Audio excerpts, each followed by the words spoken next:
We here at the Sports History Network proudly partner with 26 podcasts, all revolving around the history of sports. But did you know that many of our hosts were sports history authors way before they started their shows? It's true. We've got Joe Ziemba, host of When Football Was Football, Joe Zagurski, host of Pro Football in the 1970s, Mark Morthier, host of Yesterday's Sports, Tommy Phillips, host of Lombardi Memories, and Scott Adamson, co-host of From the 55-Yard Line. All these authors have many books for you to choose from.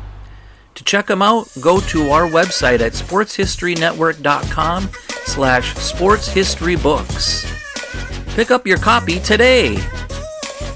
Soundtrack provided by Kevin MacLeod of filmmusic.io.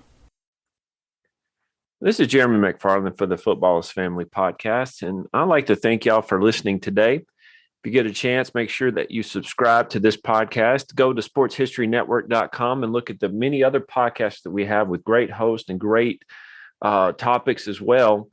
Today, we're going to talk about the Denver Broncos, and we're not going to have a guest. I'm going to be the one talking about why I followed the Broncos for so many years. But before we do that, I tend to like to talk about a little bit of their history to kind of give you a glimpse about the franchise in particular. And we're going to look at the Broncos. The Broncos began in 1960. Actually, their charter was in 1958. The city of Denver wanted a football team. They had a stadium and they wanted to get an NFL team, but the NFL would not come out to Denver. So they joined up with the AFL, with Bud Adams and the other men of the Foolish Club. Well, since the Denver Broncos have been around since 1960, so this will be the 62nd year that they have been in existence.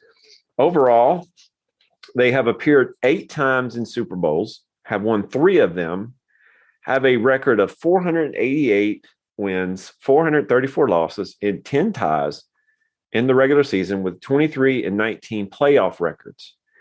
They have 8 members who played or coached or worked with the Broncos in the Hall of Fame. So that's pretty impressive.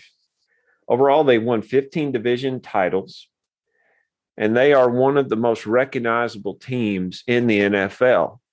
Now, I remember growing up watching them play, and I can remember the D. If you ever look back and look at their Orange Crush, you would see the D on the side of the helmets. The original Denver Broncos jerseys were about the ugliest things that you'll ever see. And if you have time, go and look up what the people in Denver did with those jerseys once they got new jerseys. It's hilarious. Denver, when they first got their team and were part of the AFL, they actually had the worst record of any of the original AFL teams, with a record mark of 39, 97, and 4. Now, I want to give you kind of some interesting tidbits of knowledge about the Broncos here. The Broncos were the first team to ever beat an NFL team in 1967. They beat the Detroit Lions in a preseason game. They're also the first American professional football team to have an African-American place kicker, a first to have a receiver with 100 receptions in one season, and the first to start an African-American quarterback in the modern era. So that's very impressive. Denver also had a way of whiffing at future Hall of Famers with their first overall picks. They picked Dick Butkus and Merlin Olsen. Neither one of those men came to Denver to play, as we know. But then they ended up picking a man named Floyd Little, who ended up setting so many records for the Broncos and making it to the Hall of Fame that he is known as the franchise, because he not only signed with the Broncos, but he helped raise money for a stadium for the Broncos. It's interesting to watch the history and look at the history of the Broncos, how they went up in the 70s, went down in the early 80s, and then started skyrocketing when they drafted. Well, they actually didn't draft, when they signed a recent draft pick of the Baltimore Colts, who wasn't going to play for the Colts, a man named John Elway. John Elway took them to 3 Super Bowls, but wasn't able to get over the hump. And we're going to talk about that just in a little bit. Then they went out and found this running back from Georgia named Terrell Davis. And it's at that point that Terrell Davis, with John Elway, Rod Smith, and Shannon Sharp, and Ed McCaffrey, and some Steve Atwater, all these great people, great names, great players came together and won 2 Super Bowls back to back. One of them saying, you remember the statement that Pat Bowlen said, this one's for John? Well, that's when they beat the heavily favored Green Bay Packers in the Super Bowl. They went kind of downhill a little bit, and then they signed a guy named Peyton Manning, Von Miller, men like that, who ended up winning another Super Bowl for them. But what I had a problem with is in 2008, they traded away Jay Cutler. In 2006, they signed Jay Cutler out of Vanderbilt. If listened to any of the podcasts that I've been on, Jay Cutler is one of my favorite players of all time. They basically gave him away to the Bears, and the Bears benefited from that. It's at that point where I started thinking, you know what? Maybe I shouldn't be following the Broncos like I used to. They still have a part of me. I'm still attached to them. I still have a lot of fond memories, and I'm going to share a few in the interview section.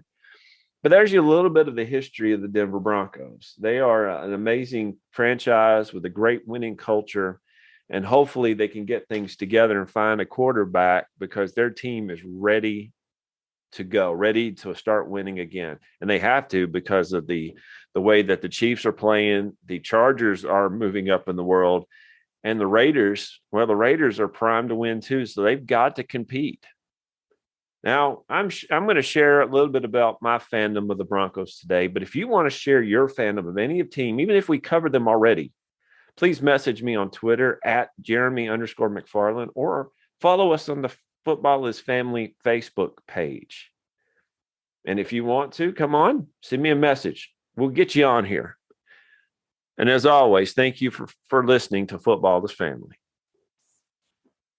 And we're back to Football is Family podcasts. And if you want to be part of this, please message me on Twitter at Jeremy_McFarland or on the Football is Family Facebook page at Football is Family. And I would love to have you all on talking about your football fandom. It may not even be the NFL. It could be college. It could be high school. It could be a story that you have. I'm open for anything. So please let me know. And while you're at it, please rate and review this podcast. Tell me where I can do better. Tell me what I'm doing all right. So we can give you a program that you would like to listen to. That's what we're all about. I want to tell you my story. And I've got a couple of weeks where I'm going to tell you my stories about certain teams. But my first favorite team I want to tell you about today. Growing up in Middle Tennessee in a town called Dixon and later on in a town called Bon Aqua, there was not a lot of football in the NFL in particular. There was college. We had the Tennessee Volunteers, which is about 5 or 6 hours away from where I lived, and people loved them and followed them. And I saw a lot of orange, but there was not a lot of football in my area NFL wise. Now I did follow and go to a lot of Vanderbilt Commodore games, but I really didn't see a win until 2008. It was kind of sad. And growing up, there was a lot of people who basically were holdover fans from the 70s, with the Cowboys and maybe even the 49ers, the Jets, and the Steelers. But again, the NFL wasn't that big. So when I turned on TV and started watching the NFL, and I remember in 1987, 1988, I started following, of all teams, the Seattle Seahawks. They were in the AFC West at that time. They had great jerseys, great players like Kurt Warner and Steve Largent, Jim Zorn, men like them. And I started following them. That was until they got beat in the playoffs by the Houston Oilers. So I started looking for another team, especially in the Super Bowl. And that's when I found the Denver Broncos. Now, I can actually find the beginning of my fandom of the Denver Broncos. It started on January 31st, 1988, and almost completely ended on April 2009, thanks to Josh McDaniel. I appreciate that, Josh. You about ruined a lifelong love affair. You just about did. When I started watching football, I was looking for a team, and I found the Denver Broncos. They played in a Super Bowl that year, and they got just destroyed by the Washington Redskins, and they went on to get destroyed later on by the San Francisco 49ers. It was bad. It was bad. I endured 2 bad Super Bowls, several bad years, and a jersey change. I tried my best, though, to find anything around Nashville that had the Broncos on it. I still actually have my first Broncos hat. It is ugly, but it has class, if that is possible. And I'll put a picture of that hat when I find it. I'll put a picture of it up on Twitter and let you see it. It's ugly, and you could tell I wore it a lot. I finally found a good Broncos hat in 1997. It was the year they changed logo, so I had to buy a Cyber Horse hat. It was white and blue. Eventually got to a point where I had to get rid of it. But, that year they won their first Super Bowl. So I give myself credit for their win by buying a hat. Before ESPN, it is hard to get any information about the Broncos. I would wait until my uncle finished his Sports Illustrated magazine, and I would read up on anything that they had about Elway and the Broncos in it. It was a dark time for sports fans. Definitely was. I have several stories to share about my fandom. Little Caesars Pizza, Pizza, came out with the NFL posters around in the early 90s. We're talking full-size door posters. So I got one with Elway on it and put it on my door. One day I woke up with a scream. There was a scream outside my door. My mom walked out of her room to see a guy standing in front of her. It was my John Elway poster. I managed to scare my mother with a John Elway poster. I played a lot of Tecmo Bowl on the NES and Tecmo Bowl Super Bowl. Elway was my go-to character, and I tried my best to win Super Bowls with him. I did win a few, especially on Tecmo Bowl Super Bowl. When Madden came around, the Broncos were my team. At least they had a running game at that point to rely upon. And I remember playing on the computer in 1996, the Madden game there, and I had Terrell Davis. It was awesome. And by the way, I still like the old school orange and blue. I wish they would go back to that instead of the white and blue. The orange, blue, old school, my favorite. In 1996, the Broncos had their best team up to that point. Elway, Davis, Sharp, Atwater, McCaffrey, etc. Mike Shanahan was the coach. They were picked to win the Super Bowl that year, and I believe they were 13-3 at that point. I was working at Long John Silver's in Dixon, and I would have to miss the game. I hated that, but I had to miss it. I knew that when I got home, the Broncos would have advanced in the playoffs on their way to the Super Bowl. They were picked to beat the lowly Jacksonville Jaguars, which was in their first couple of years of existence at that point. It was a shock. The Jaguars beat the Broncos 30-27. I never forgave the Jaguars. I hold grudges, I guess, when it comes to football teams. Oh, well, whatever. I learned how to throw a spiral by watching John Elway throw the ball. I recorded a game where the Broncos played against the 49ers, and I believe it was in Japan, of all places. I looked at his motion, his foot movement, and his arm motion. I rewound and watched it forward, slow motion, several times. I now, today, can throw a ball like John Elway. Although, to be honest, nowhere as far, as good, as accurate, or as hard as he could, but I have the same motion, so at least I have that. In 1997-98, the Broncos made it again to the Super Bowl, where they played against the Green Bay Packers, who had won the previous year. I was a freshman at Freed-Hardeman University in Henderson, Tennessee, and I remember watching the game on my little TV in the dorm. When the Broncos won, I remember yelling out of my room that we had won. People stepped out the dorm and looked at me, but I'm sure I didn't bother anybody studying. I mean, come on, it's college. Why would we want to study to begin with? I own 2 Broncos jerseys, a Terrell Davis jersey, one of my favorite players of all time, and a Jay Cutler jersey. I got the Davis jersey from a member of the church that I attended. She knew I was a Broncos fan and got it for me for Christmas. I still value that jersey because of that sweet lady. And what's interesting about that, a little dude that used to be my shadow, Nathan. he wanted a Terrell Davis jersey as well. So he got one, and we have a picture of us sitting on the front porch in my parents' house there in Bon Aqua with our Davis jerseys on. It's very special. The other one is a Jay Cutler jersey. And I got a story behind that. I bought that jersey from a store who had half off of every jersey that you could think of. So I got a stitched, numbered, lettered Terrell or Jay Cutler jersey. It's a white one. It's beautiful. I loved it. I bought it and I said, you know what? I finally got me a Jay Cutler jersey. I'm going to enjoy this. I got out to my car, turned on the ESPN news, and it said that Cutler wants to be traded or is going to be traded. And I thought, you know what? I just bought this jersey, and now it's going to be what they consider retro. That's great. But it kind of goes along with the tradition of me buying jerseys. I bought a Marcus Mariota jersey. He was let go. I have a Corey Davis jersey. It's a great jersey. I love it. He is now a Jet. I have a Derrick Henry jersey. John Robinson, please do not do anything to that man. So at least I can enjoy that jersey for a couple more years. My top 4 Broncos of all time: John Elway, Terrell Davis, Shannon Sharpe, and Mike Shanahan. I still have a few Broncos items that mean something to me. One of them is a watch from their Super Bowl 33 victory.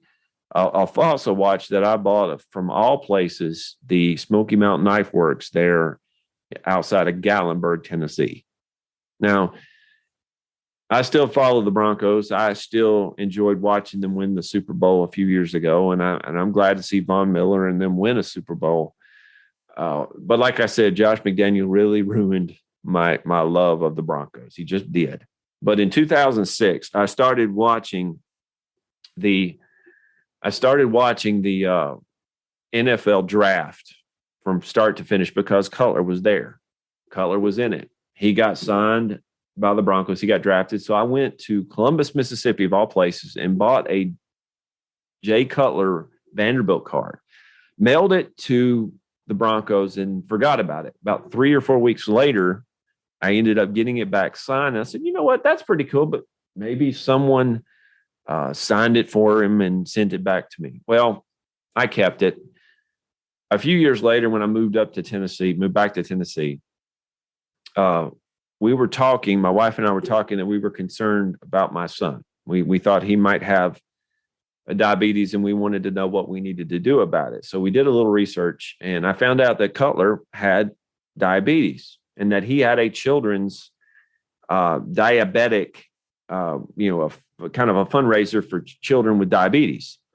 So I sent a check in, and I said, I'm wanting to donate to this. Would you send me a signed something or other? I would want to buy something signed. I forgot about it. And again, in about a month or so later, I get this package back, a little envelope or big envelope, brown envelope back. And it had Jay Cutler running in his Broncos jersey with an autograph on it.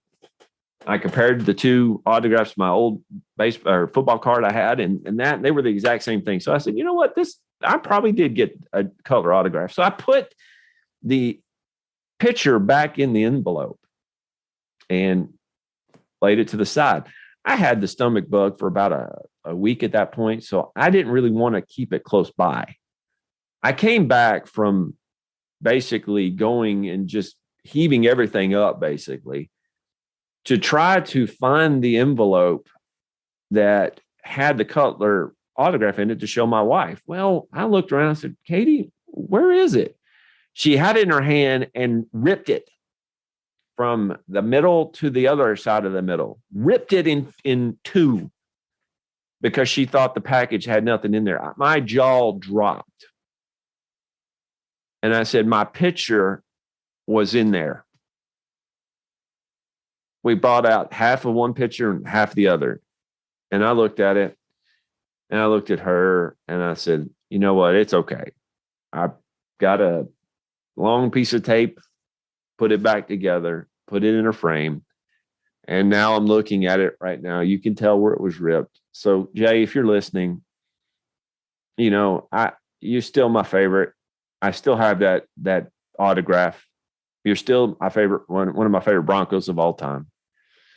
Nothing but love, my friend. Y'all, thank you for listening to this Football's Family podcast. Next week, we're going to talk about another one of the teams that I have followed, and I will tell you about my Titans and why they are my team right now. Thank you, and I will see you then. This podcast is part of the Sports History Network, your headquarters for the yesteryear of your favorite sport. You can learn more at sportshistorynetwork.com.